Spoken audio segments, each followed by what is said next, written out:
मानो या ना मानो, पूर्वजन्म के कर्म आज भी कर रहे हैं आपका पीछा। मनुष्य का जीवन अच्छा बने या बुरा बने, इसके लिए उस पर 5 कारणों का प्रभाव विशेष दिखाई देता है। उन्हीं के अनुसार वह अपनी सारी लाइफ में नकारात्मकता और सकारात्मकता ग्रहण करता है और दूसरों को भी देता है। आइए जाने आपकी जिंदगी में प्रत्यक्ष और अप्रत्यक्ष रूप से सबसे अधिक किसका प्रभाव है। पूर्व जन्म में किए कर्मों के अनुसार, मनुष्य ने अपने पूर्व जन्म में अच्छे या बुरे जैसे भी कर्म किए थे, उसी के अनुसार ईश्वर उस जीव को मनुष्य, पशु पक्षी या कीट पतंग आदि की योनि उसके पिछले किए कर्मों के अनुसार देता है। इसमें मनुष्य योनि सबसे उत्तम व श्रेष्ठ है। साथ ही यह योनि अंतिम योनि होने से मोक्ष का द्वार भी है, जो जीव का मुख्य लक्ष्य है। मोक्ष की प्राप्ति के लिए ही ईश्वर जीव को धरती पर भेजता है, इसलिए जीव का मनुष्य जीवन पाना उसके अच्छे किए कर्मों का फल है। जाति कभी बदली नहीं जाती, यानी वह जीव उम्र भर उसी योनि में रहेगा। आयु और भोग कम एवं अधिक हो सकते हैं। मान लीजिए किसी मनुष्य की आयु ईश्वर ने उसके किए कर्मानुसार 80 वर्ष कर दी है। वह मनुष्य अपने जीवन में पूर्ण संयम से रहता है तो उसकी आयु 80 से अधिक हो जाएगी।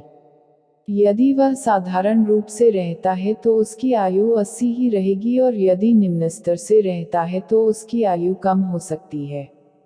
भोग का तात्पर्य यह है कि वह जीवन में क्या खाएगा, उसका स्वास्थ्य अच्छा रहेगा या नहीं, उसके सुख के साधन क्या हैं, उसके जीवन में सुख दुख कैसे आएंगे आदि। यह सब भोग में आता है। अच्छा जीवन बिताने से आयु की भांति भोग भी घटाया या बढ़ाया जा सकता है। इस प्रकार मनुष्य पर पूर्व जन्म के कर्मों का प्रभाव सबसे अधिक पड़ता है।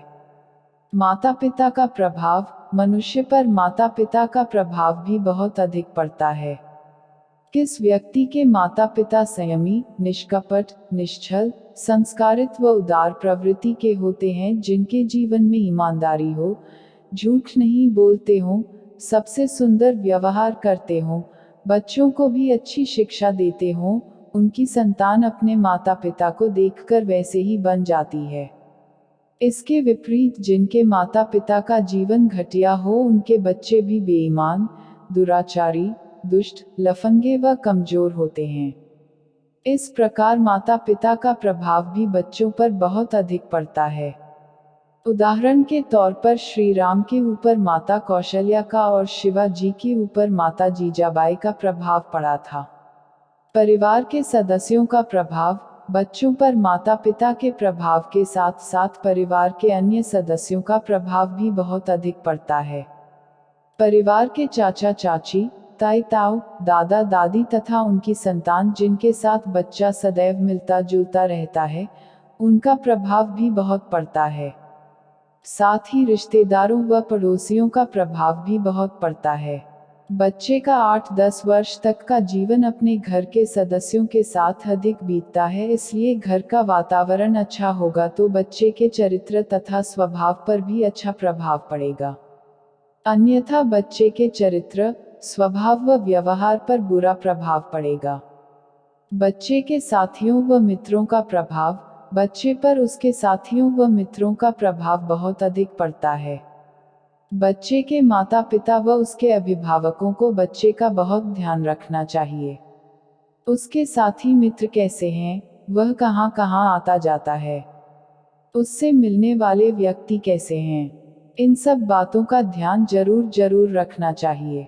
यदि उसके साथी व मित्र अच्छे नहीं हैं तो उनसे दूर रखने के लिए किसी अच्छे गुरुकुल में भेज देना चाहिए, ताकि वह कुसंगति से बच सके। शिक्षा का प्रभाव, बच्चा जिस स्कूल में पढ़ता है, उस स्कूल के शिक्षक यदि अच्छे नहीं हैं और यदि उसकी कक्षा के विद्यार्थी अच्छे नहीं हैं तो इन दोनों का प्रभाव बच्चे पर बहुत अधिक पड़ता है। स्कूल की पढ़ाई का भी बच्चों पर बहुत प्रभाव पड़ता है।